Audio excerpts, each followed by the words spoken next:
Code Talkers, the heroes of World War II. Imagine spending up to 5 years of your life in a war and not getting thanked for it. Imagine as a child being forced to forget your own native language.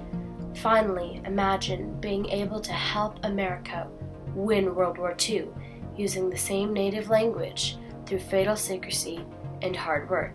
In the 19th century, many American Indians were forced to go to government-operated boarding schools as children, where they were not allowed to speak their native language. The boarding school ultimate goal was to get rid of the Native American culture. The children were forced up to give their traditional hair, clothing, and meaningful names. Any unique traditions they had were made fun of and called inferior. The Native American children were forced to learn English and were humiliated. John Brown, a Navajo code talker who attended a boarding school, said, "They tell us not to speak a Navajo language. You're going to school. You're supposed to only speak English." And it was true. They did practice that, and we got punished if he was caught speaking Navajo. It's interesting how later, the Native Americans helped America win World War II with the same native language that they were forbidden to use as children. In 1941, during World War II, the U.S. forces were having struggles with communications. They were making several codes. However, most Japanese cryptographers were solving these codes very quickly. Japanese codebreakers were educated in America and could speak English fluently, so the Japanese were easily breaking through the codes. This resulted in multiple losses of lives. A few months before, Philip Johnston, a retired World War I soldier, read an article on the military security and wanted to help them. From the age of 4, Philip lived on a Navajo reservation, and the memories of their language came back to him. In February 1942, Philip, after forming a plan, traveled to Camp Elliott. There he tried to convince Lieutenant Colonel James E. Jones, the Marine Signal Corps communications officer, to make a code based on the Navajo language. The Navajo language was very complex and had no written form, so it was perfect to be changed into a code. Lieutenant Jones agreed with Philip and decided to set up a test. Johnston went out and sought out 4 Navajo men who were bilingual. It wasn't easy, as many had never learned the Navajo language. Multiple tests were given to the Navajo men. Most of them proved successful. Thus were born the Code Talkers of World War II. Carl Gorman, a Navajo Indian, was 36 years old, which was too old to be considered for military service. So like many others, he lied about his age to be accepted. As a child, Carl had to go to a boarding school where they discouraged his language. Carl hated how he and the others were treated, so he ran away. His father understood why and put him into a different school. Carl Gorman was one of the 29 Navajo Indians on a mission to develop the secret code. The Navajo code talkers were very modest about their work. In an interview, Carl was asked how they memorized the code so quickly. He replied by saying, "For us, everything is memory. It's part of our heritage. We have no written language. Our songs, our prayers, our stories, they're all handed down from grandfather to father to children. And we listen, we hear, we learn to remember everything.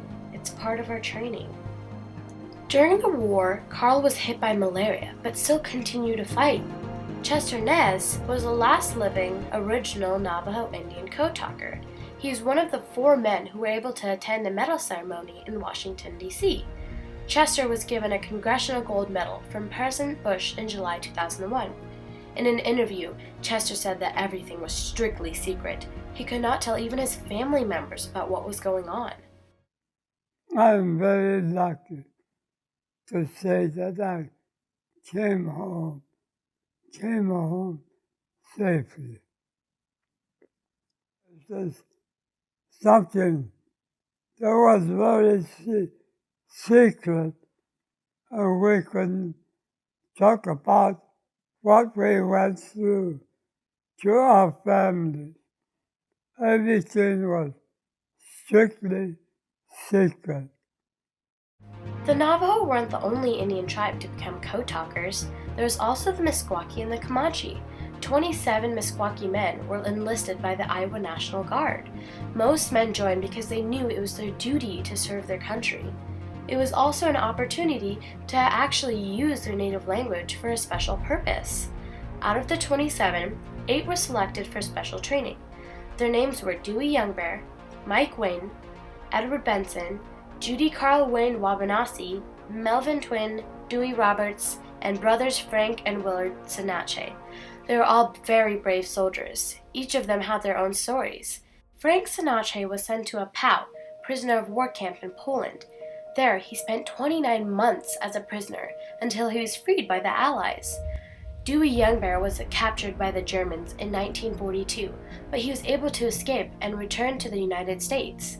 Sadly, in 1948, Dewey died of tuberculosis, which he got from a POW camp. Judy Carl Wayne Wabanasi was captured as well, and he escaped twice from the grasp of his captors. A part of the Meskwaki Code Talkers training was in Camp Dodge, Iowa. During their training, they had to learn how to use many pieces of machinery. It took a military machine 4 hours to decode a message, while it took a code talker only 3 minutes. Some men reported the movements of the troops out on the battlefield in North Africa. They carried radios and wires on their back to decode messages. The other men were radio operators. They had to learn how to work the inner parts of many machines so they could understand and translate messages. While the Meskwaki were in North Africa, the Comanche were mostly in Europe.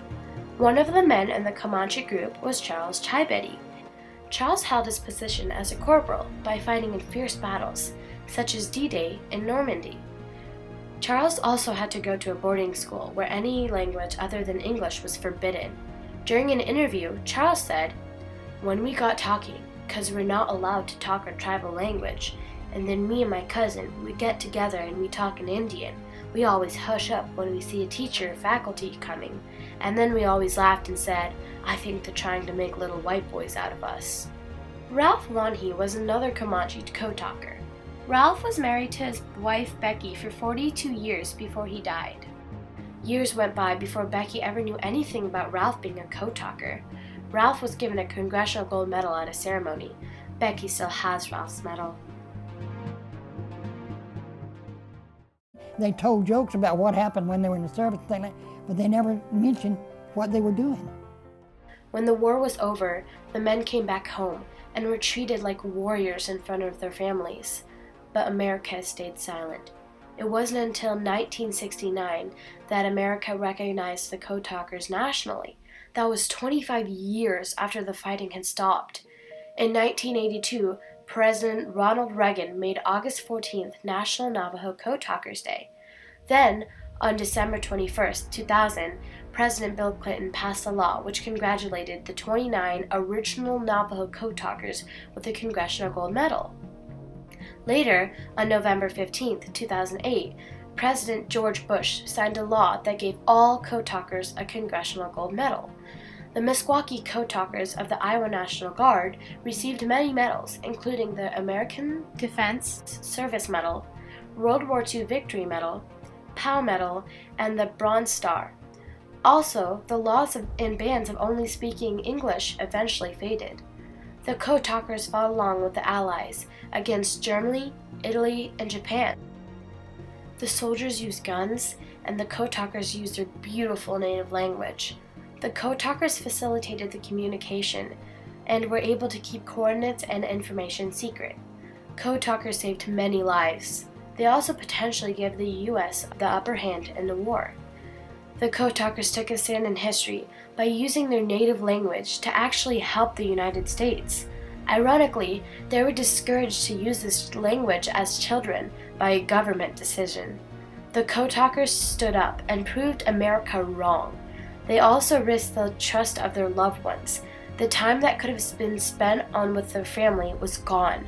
The time that could have been used to have a normal life was given up to America.